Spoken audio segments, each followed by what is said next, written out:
Emisión.net.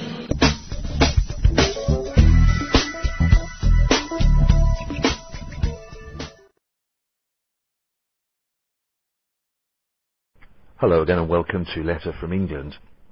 This is Jonathan Dawson, broadcasting for AC Press under the auspices of the Spanish Evangelical Alliance.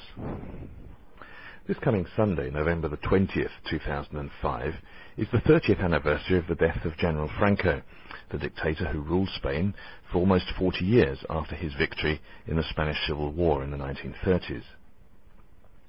And this week we're looking at the situation of the Church in Spain 30 years on, from the transition to a peaceful transition, by and large, to a democratic and parliamentary regime.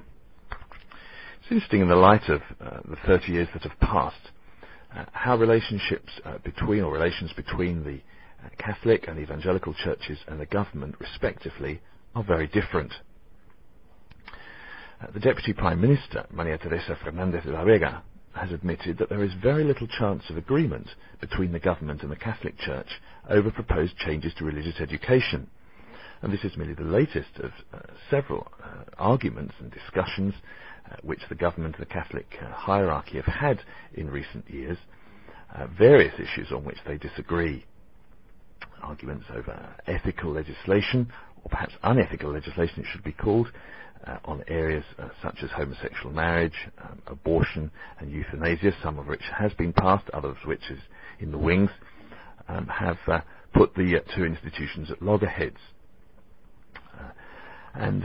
The Catholic hierarchy have called out the faithful onto the streets, and indeed have supported more than one demonstration, the most recent on November the 12th, organised by CONCAPA, a Catholic Parents Confederation, against government education policy.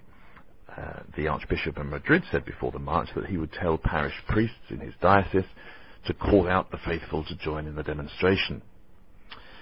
The government, for its part, doesn't seem to be able to tolerate this and has called on the bishops to explain themselves to the people.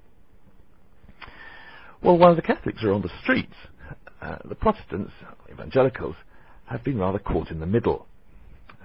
An earlier demonstration in the summer, organised by Focus on the Family and supported by the Catholic Church, did actually put quite a number of evangelical Christians on the streets in the march as well. But the general position amongst evangelicals has been to look and seek for dialogue with the government rather than confrontation. But there's a price to be paid in that as well.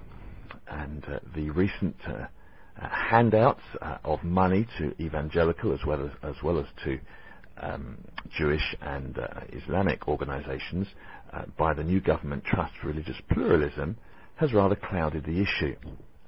Where do Protestants stand on such issues as the legislation approving and allowing homosexual marriage, and more legislation to come which will, if passed, make abortion easier and perhaps allow euthanasia on demand, and also the issue of religious education in schools?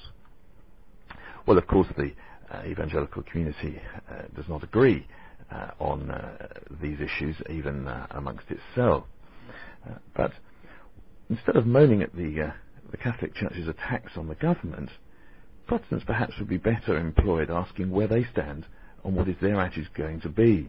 And it certainly shouldn't be coloured by the fact that the government is prepared to fund some of its social and cultural activities. I personally am concerned at the continuing efforts by certain Protestant leaders to gain more recognition from civic authorities. We'll be commenting here on a letter from England and on AC Press generally about the forthcoming First Protestant Congress in Madrid. But one's concerned that it may just be another opportunity for Protestant leaders to stand on the platform alongside the local authorities and claim that relations are better. But again, I ask, at what price?